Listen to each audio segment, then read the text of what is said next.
Virginia Tech is facing off against South Carolina at the Mercedes-Benz Stadium in Atlanta. It's a neutral site matchup.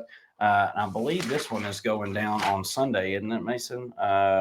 Yep, this one's going down on Sunday at 3 p.m. Cool.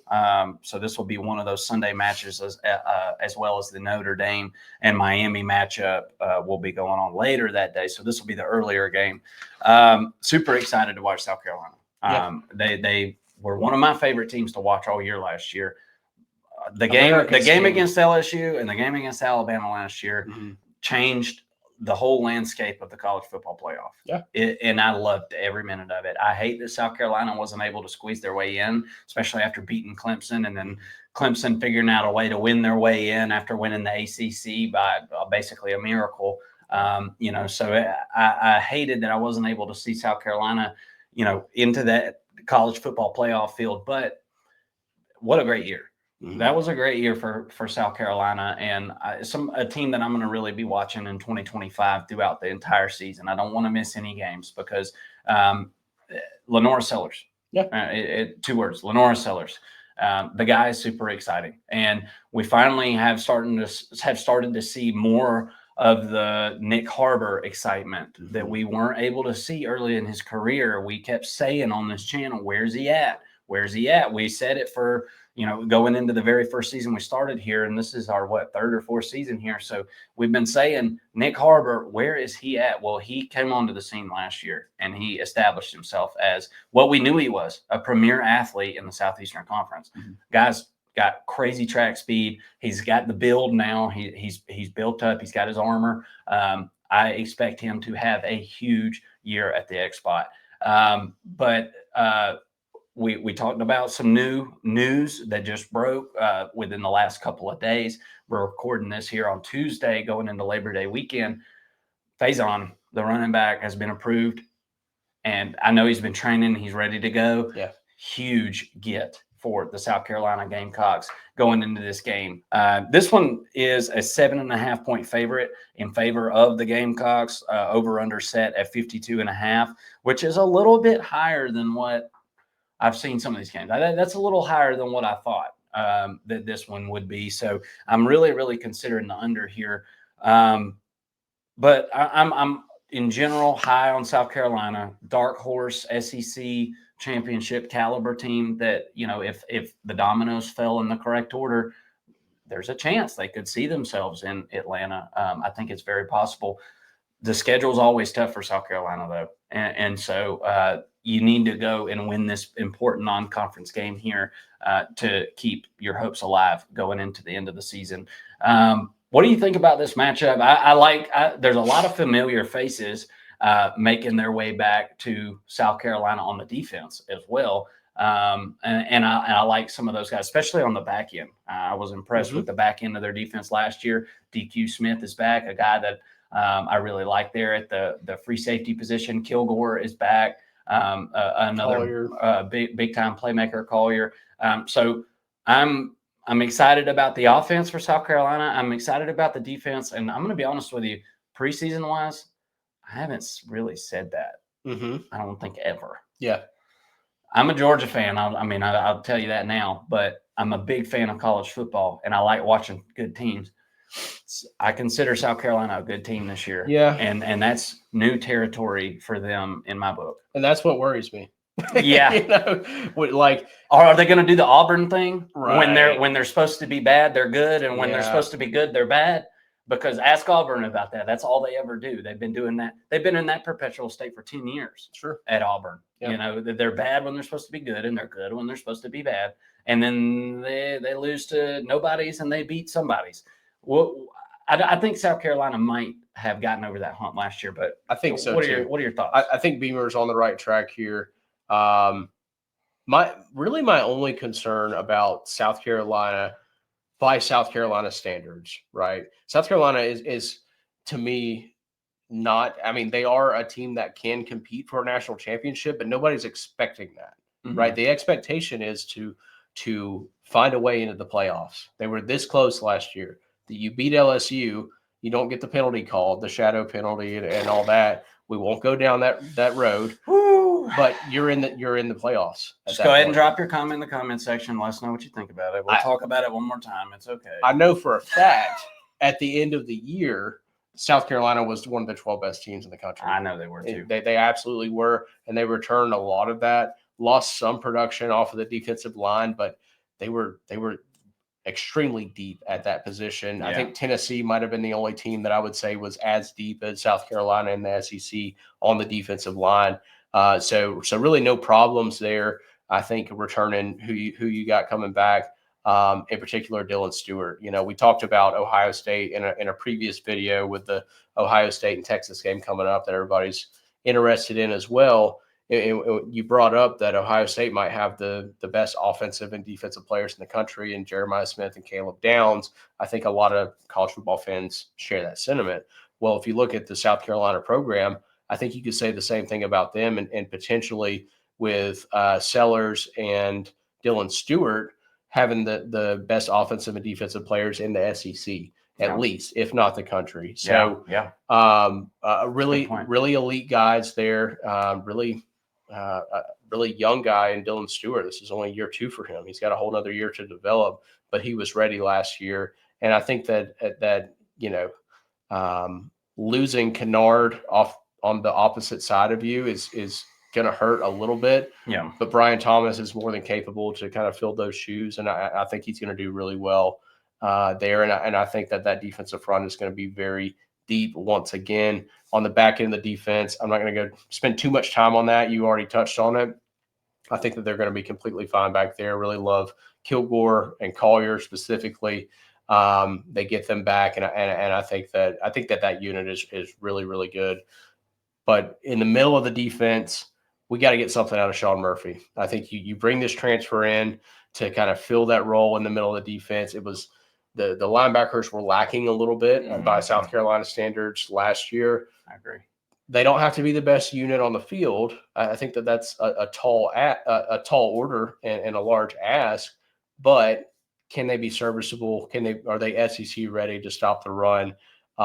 Should be a pretty easy job considering you got some road graders up front that are just kind of holding up and being able to clear some lanes for you to go get the running back. You just would have thought after the season that you had last year at linebacker that maybe you'd have had some more answers ready to kind of step up into those spots. But it is a lot of transfers, man. I mean, it's any way you want to look at it, about 3 out of the 6, players that you would expect to play a lot at linebacker are either new to the team or just freshmen, or and so you got to hope that some of those older guys are going to be able to step up and be able to kind of talk to some of those guys. But even Fred Johnson's a sophomore, right? And he'll be starting, so it's not like he's got a ton of experience to fall back on. So that is an area of concern. And playing in the SEC, I think that can be pretty tough. And playing a guy like Kyron Drones at quarterback, that can cause some problems. And I think that Vegas, whenever they're making up this line and this total, I think they're thinking about that. I think they're thinking about the fact that, okay, how is South Carolina going to contain this guy? And, I think South Carolina is put in a situation in this game where they've really got to kind of choose what they want to do here. Do you want to come after the quarterback, or do you want to keep him in a bubble? Mm-hmm. But you can't do both. You're not going to be able to do both. I think you're best off to keep Kyron Drones in the pocket and let him try to pass against this secondary. I think that's the recipe for success in this one, because here's the deal. Kyron Drones starts getting his footing and starts getting some first downs and starts to feel himself. We all know what these types of players can do to you. Yeah. And he's a playmaker. And then all of a sudden the rest of the team starts feeding off his energy, and you're in a big dome, and these guys are playing on the NFL field, and they start feeling it, and you just never know. So I think that it's going to be better served for South Carolina to try to build a wall around this guy, make sure they stop the run, and let your secondary, let your strength of your defense flex its muscles, and see what Kyron Drones can do. And if you got to make adjustments mid-game, you just got to be quick to do that. But I think the linebacker situation does put a bit of a concerning situation on the defensive coordinator and the coaching staff as they try to figure out how to game plan for a guy like Drones. Yeah. And going to the other side of the football here, if Virginia Tech is going to pull this upset off, I think that the only way that it happens is with their strong pass rush, because they were actually close to 10% sack rate last year, which is really good. Best in the ACC by far. Well, if a tree falls in the woods and nobody's there to hear that's it, right. I never heard the tree. I wasn't there, so I never heard it. But yeah, I mean that's pretty elite. And if you're telling me that, and I'm looking at South Carolina's offense, the offensive line's the weakest group. Yeah, I was just about to say that. I agree 100%. That could be a recipe for disaster. Interesting. But I think even saying that, and I'll go ahead and give you my pick. I like South Carolina in this matchup. Interesting that both teams are coming down to Atlanta to play, even though they're passing. Virginia Tech is passing South Carolina to come down here, but on a neutral site, give me the experience with this offensive group for South Carolina. That and then the defense. I think that the defense is really just meshing well together. I'm interested to see what the linebackers do, but give me South Carolina to win and cover in this one. I think that they're just more of a proven commodity under Beamer. I think Brent Pry is doing a really good job, but it's tough to get the talent there. And with a roster littered with transfers like Virginia Tech has, I'm going to take the proven commodity in South Carolina. Yeah. The more we've talked about this game, the more I get scared about this number, because it's a 7.5. So it's the full touchdown in the hook. Mm-hmm. And I think that I would be, if I gun to my head, I had to place a bet on the spread, I think I would be with you. Mm-hmm. But I think I would stop. I would think I would get off that train when it got to about 10. Oh, yeah. Because I think 10 is the number in this one. And I think some South Carolina fans and some fans of, some people, ACC's not, SEC ain't nothing, blah, blah, blah. I think you're going to hear a lot of the ACC people saying, well, we only lost by 10, and, and SEC fans will say, well, that's from South Carolina, man. But this is a good South Carolina team. And I think the Virginia Tech team is probably set up to play a little bit better than what some of the casual fans would think. Virginia Tech, I thought was a little disappointing last year, because just based on what my beliefs were that they would be going into the season. And for some irrational reason, I'm still holding out some hope that Fry is going to be able to get these guys right. Mm-hmm. If he doesn't, he's going to be fired after this year, or maybe mid-season if it goes really, really bad. So I do expect Virginia Tech, at least in the first half of this game, to come out and have a game plan and execute it at least somewhat. I think they'll be ready. That's not a new quarterback for them, so they're going to be able to come in and establish something and already have something established.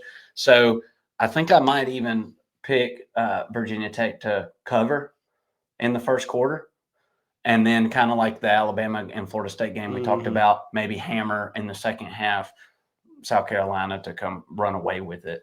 I think that's a way that you could kind of play both sides of this thing. And if that first quarter goes the way you think it does, then I guarantee you that second half, South Carolina is going to come out and hit the throttle. So I think the real question here is Frank Beamer going to be the honorary captain of this game? His son's coaching South Carolina. He's a legendary coach, best coach Virginia Tech's ever had, Hall of Famer, all that.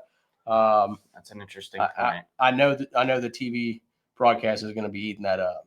They're going to be talking about it. I mean, and Shane Beamer's going to be shitting his pants. He'll be smiling so hard out there. Yeah. I mean, his teeth are going to fall out of his head. He smiles so hard out there.